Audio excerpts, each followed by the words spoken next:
But this is an example for mammalian heart. I have taken this heart from a goat. Okay, it is a freshly collected heart.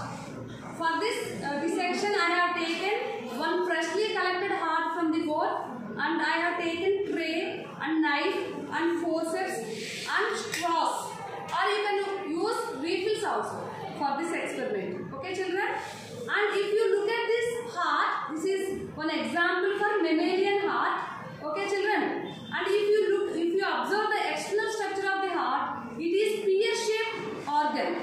Okay, if you observe the shape of the heart, it is a pear-shaped vital organ. Heart is present in between our lungs. Okay, to the left extent.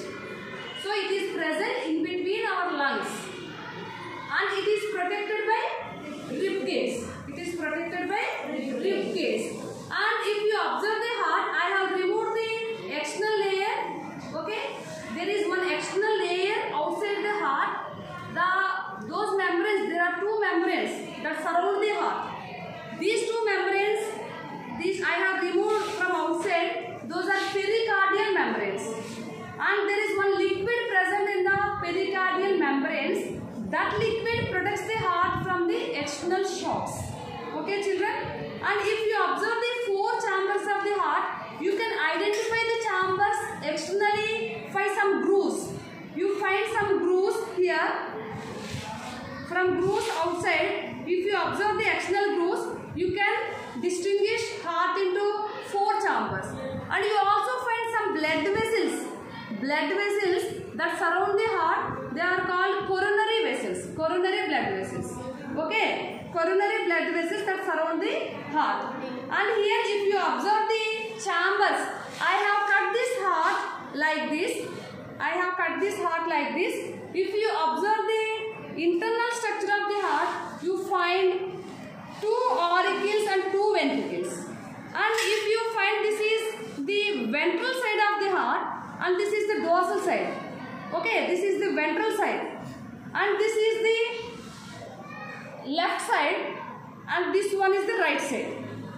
Okay, the heart that faces myself is dorsal side, and the heart facing you, that faces you, is the ventral side. Okay, children?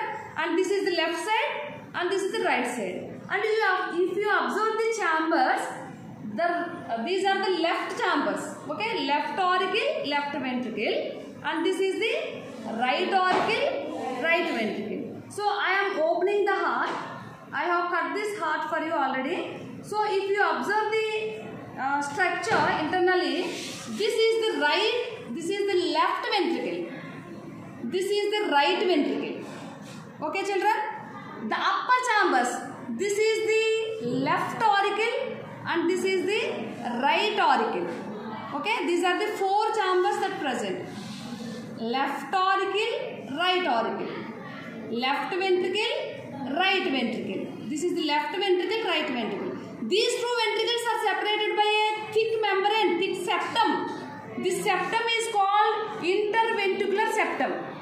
This septum is called interventricular septum. And there is also one septum that separates two auricles, that is called interauricular septum. Okay?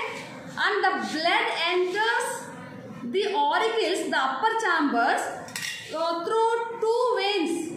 Okay? This is the right side, right auricle. This one is right auricle. Okay? One precaval vein, that is called superior vena cava, that enters into the right auricle.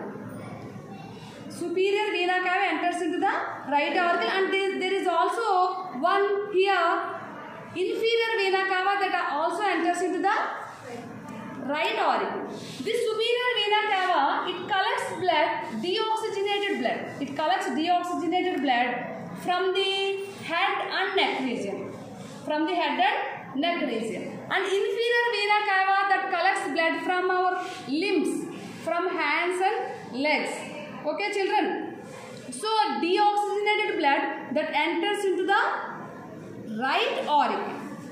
And again it enters into the right ventricle through one aperture, and one valve present in between these auricle and ventricle, that is called tricuspid valve. Here I have cut it. Here in between these right auricle and right ventricle, there is tricuspid valve. Tricuspid valve. Okay. And again, if you observe this left side, one pulmonary vein. This is the pulmonary vein. This is the pulmonary vein. Pulmonary vein, two pulmonary veins enter into the left auricle. It carries oxygenated blood from the lungs to the left auricle. It carries deoxygenated blood. Not deoxygenated. What children? Oxygenated blood. Yes, oxygenated blood from the lungs to the left auricle. Okay. That oxygenated blood enters into the left ventricle. This is the left ventricle. This is the left ventricle. This left ventricle. So the oxygenated blood enters from the left auricle into the left ventricle through bicuspid. There is one aperture in between them, and there is one valve that is called bicuspid valve that protects this aperture between left auricle and left ventricle. Okay, that is oxygenated blood. You remember this deoxygenated blood and oxygenated blood, they do not get mixed. Okay, they flow in a separate directions. Okay, children. So here, if you observe I have explained about you veins. Superior vena cava, inferior vena cava, and other thing is pulmonary veins. And what about arteries? You find this is the main artery. This is the main artery. This is called systemic aorta. This is the main artery. This is called systemic aorta. Okay? Systemic aorta, where does it start? It starts from the left ventricle. Okay? I have put this refill like this. This chamber is left ventricle. Okay? This is left ventricle. So from this systemic aorta starts. It arises from there. Okay? It carries oxygenated blood and it supplies oxygenated blood to all the body parts. It supplies oxygenated blood to all the body parts. Okay? And what about other arteries? There are two pulmonary arteries. These are the pulmonary arteries. These are the pulmonary arteries. This is one artery and this is one artery. These are the pulmonary arteries. It starts from the right ventricle. Okay, children? It starts from the right ventricle. Okay, this is the right ventricle. This one is the right ventricle. That side is left and this side is right. Okay? This pulmonary arteries, it arises from the right ventricle and it carries deoxygenated blood to the lungs. Okay, there it gets oxygenated and again the oxygenated blood supplies to the heart. This is a double circulated heart. Okay, so these are the pulmonary arteries. This is the systemic aorta. This is the main aorta. Okay, this is the thickest aorta and this is the main aorta that supplies oxygenated blood to all the body parts. Is it clear, children?